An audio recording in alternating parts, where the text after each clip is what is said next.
Well, Phil Donahue died today at the age of 88, and I want to take the opportunity to remind everyone that Donahue was fired at the end of his career for being against the war in Iraq.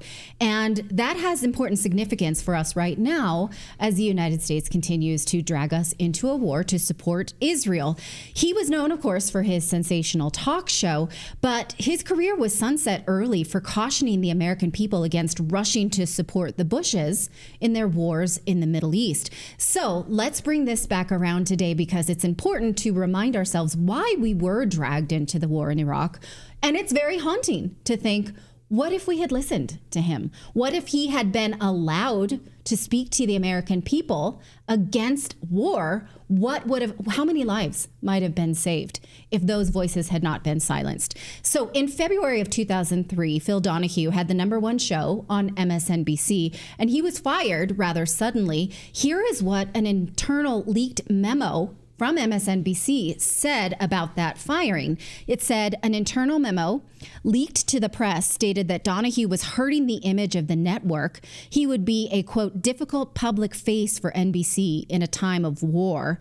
Donahue was fired and never returned to the airwaves. The memo went on to say that Donahue, quote, seems to delight in presenting guests who are anti-war, anti-Bush, and skeptical of the administration's motives. Like he seemed to delight in that. He found it a sick pleasure to speak out against the war. The report went on to outline a possible nightmare scenario where the show became, quote, a home for the liberal anti-war agenda at the same time that our competitors are waving the flag at every opportunity. What they meant was Fox News. Can we put that last screen back up, the memo? Because what I didn't highlight here, but I want to draw your attention to, is that General Electric and Microsoft, MSNBC's founders and defense contractors that went on to make tremendous profits for the war, were not tolerating a dissenting voice. So they were sponsoring the network. And they were like, wait a minute, we're going to make a ton of money in this war. You need to shut that guy down. So they did so, not just because they knew that Fox News was going full on support the troops, support the war, but also because they needed to bow down to their paymasters, clearly. So, but one thing that just makes me laugh now when you look at this memo is that they said MSNBC can't be a home for the liberal anti-war agenda. That does not exist anymore. The only wisps of anti-war that we get come from libertarians, veterans, and very few Republicans, like Thomas Massie and Rand Paul. There is no liberal anti-war agenda. There is no conservative anti-war agenda. There is only the uniparty pro-war agenda. They both want war. MSNBC at the time did not want to have any anti-war programming. In fact, nobody did. Here's a study from 2003 that shows that every network amplified pro-war voices. This study studied ABC, CBS, NBC, CNN, Fox, and PBS. Here is what they found, is that of all of these programming, that they had mostly military pundits on, and that using the sources, they said that 76% of total sources, more than 2 out of 3 were either current or former officials. They found that they platformed almost no anti-war voices at all. Less than 10% were anti-war. And this, of course, was by design, and it holds up today. No network will present anti-war voices, and if they do, by accidentally having on Jeffrey Sachs, they cut him off and never invite him back again. What's worse, though, is that the media failed to tell us that even U.S. intelligence at the time knew that it was clear that the war in Iraq was fought for Israel.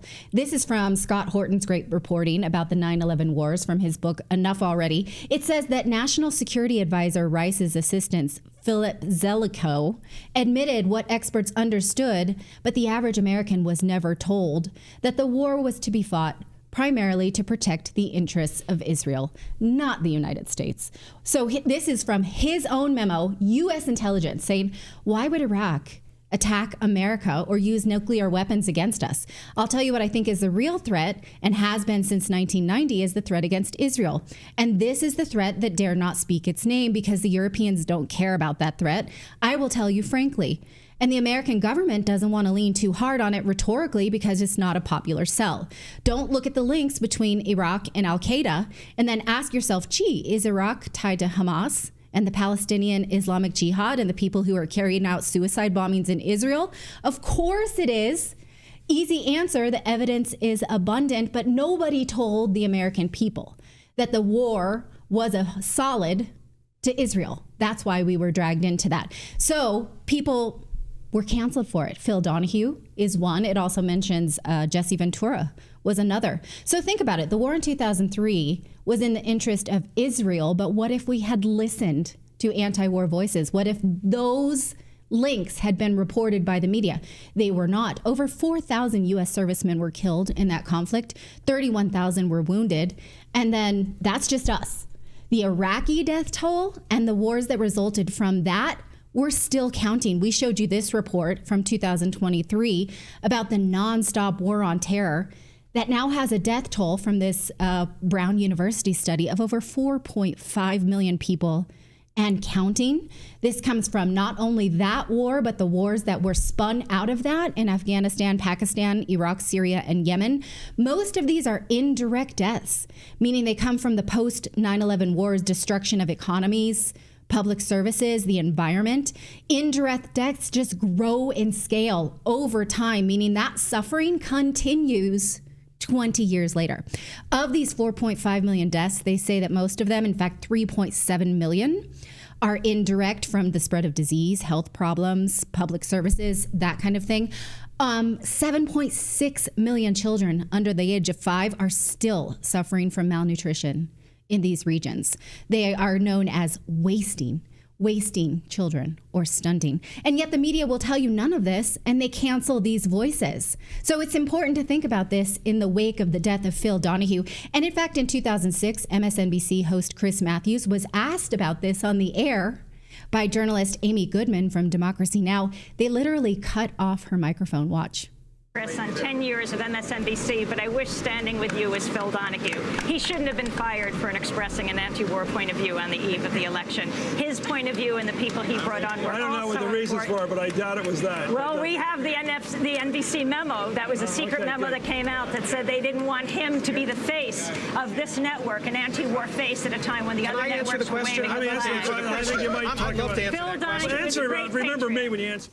I said there, Phil, you were a great patriot. We did have the NBC memo, the secret memo, that said they didn't want their flagship show to be you when the other networks were waving the American flag. That's what it said. And by the way, that memo was written by a Republican focus group, a Republican